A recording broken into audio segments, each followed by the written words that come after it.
Hi, it's Steve. Today we'd like to show you how to change the ice bin container and auger assembly on your refrigerator. It's a really easy job and you won't need any tools. Let me show you how we do it. Start by opening the freezer door and we'll just pull the whole bin completely out of the refrigerator.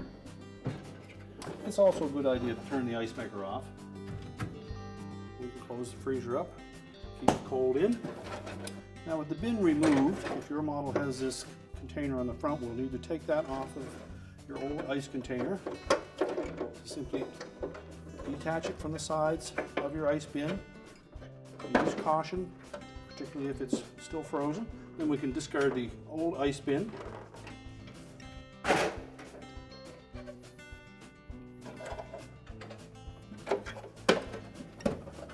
We'll attach that bin to the front. Snap it into place.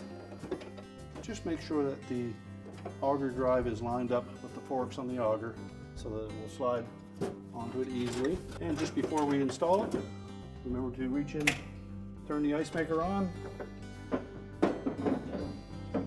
slide our bin into position, close it up, and our repair is complete.